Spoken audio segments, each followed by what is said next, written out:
오늘은 마우스 스크롤과 관련된 삭감 내역이 있어서 공유를 드리려고 합니다. 케이스를 보면 2000년생인데 진찰료가 12,240원, 소학 기준으로 수납이 되었다고 하는데요. 보시면 사실은 총 진료비가 17,340원인데 본인 부담금이 적게 나왔죠. 보통 30%면 5,100원 정도 나와야 될 것 같은데, 그런데 조금 위에서 보셔보면 급여 부분에 6세 미만으로 되어 있죠. 이 환자는 2000년생이라고 말씀드렸어요. 어찌된 일인가 해서 봤더니 분명히 2000년생인데 23세, 자격은 잘 되어 있거든요. 환자 유형에 보면 6세 미만으로 바뀌어 있죠. 이게 원래 환자 유형이 일반이었을 거예요. 또 어떻게 이런 일이 생겼는지를 일단 추적을 해야 되는데, 무엇이 문제인지를 좀 알아야 이 스크롤 이벤트의 문제인데, 특히 이지스 1.0에서는 수검자 정보에도 그렇고 접수 부분에도 직원분들의 마우스 스크롤 조심하셔야 되거든요. 마우스 스크롤이라고 하면 마우스의 중간에 있는 오르락 내리락 할 수 있는 버튼이 있잖아요. 그 이벤트에 주의하라는 겁니다. 아마 이것 때문에 삭감이 된 것 같습니다. 본인 부담금 내역이 실제로 5,100원인데 3,600원 나왔다는 얘기고요. 이게 어떻게 된 일인지 설명을 드리려면, 보통 스크롤 이벤트라고 하면 뭘 설명을 드려야 되냐면, 이 포커스라는 게 있습니다.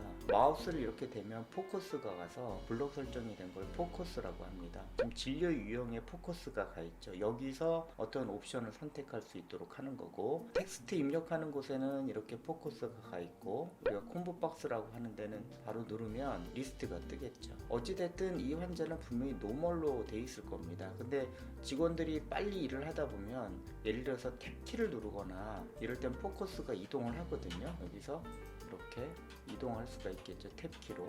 그러다 보면 우연히 환자 유형에 이렇게 포커스가 가 있을 겁니다. 근데 여기서 만약에 마우스의 가운데 버튼을 오르락 내리락 위아래를 업다운을 해보면 이게 스크롤이 되면서 다음 항목으로 넘어가요. 이렇게 6세 미만. 자, 내리고 있거든요. 신생아. 다시 또 내리면 자연분만. 다시 위로 올리면 반대로 신생아, 6세 미만, 노멀 이렇게 되겠죠. 여기서 선택을 이렇게 클릭을 해서 환자 유형을 바꾸는데, 그렇게 해놓은 상태라고 해도 예를 들어서 노멀로 해놔도 포커스가 이동하지 않고 여기 남아있기 때문에 여기서 마우스 스크롤을 위아래로, 특히 아래로 움직이면 이게 이렇게 6세미로 바뀝니다. 이게 아주 예민하게 바뀌죠. 사실 이게 2.0으로 가면 개선이 될 건데, 1.0 사용할 때는 환자 유형뿐만 아니라 진료 유형에서도 포커스가 바뀔 수 있습니다. 그래서 제가 접수실 직원들한테는 아예 그 마우스 스크롤이 있는 마우스는 거기에 스카치 테이프로 고정을 해놓으라고 하는 이유도 이것 때문에 그렇거든요. 진료과도 포커스가 바뀌고요. 콤보 박스로 선택하는 부분 다 포커스가 가면 스크롤 이벤트가 생깁니다. 그래서 이 부분을 주의해야 되고, 여기서도 삭감 원인은 이렇게 정상적으로 접수된 2000년생에서 환자는 이제 노멀로 됐을 텐데, 여기서 포커스가 돼 있는 상태에서 마우스 스크롤을 움직여서 6세 미만으로 접수된 겁니다. 이게 인지가 안 됐겠죠. 결국은 그렇게 해서 청구를 하다 보니까 수납에서 분명히 급여 부분에 이제 6세 미만으로 떴으면 이걸 확인을 했었어야 되는데, 사실 이게 눈에 잘 안 띄잖아요. 요거를 직원이 확인을 못하고 아마 청구를 해서 삭감이 된 것 같습니다.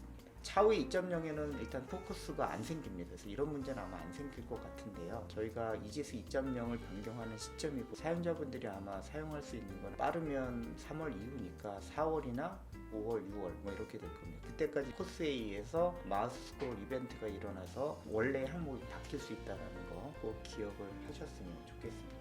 검진에서도 가끔 이런 일이 생기거든요. 하나 더 말씀드릴 거는, 직원분들은 외래 수납창에서 반드시 급여 부분을 꼭 항상 보셔야 돼요. 이 부분하고 환자 구분하고, 그래서 이게 맞는지 하고, 여기에 나타나는 정보들이 산정 특례가 적용된 부분, 급여 부분, 환자 구분이 바뀔 수 있거든요. 그거에 따라서 수납액이 다르기 때문에 이 부분을 잘 봐주시면 좋을 것 같습니다.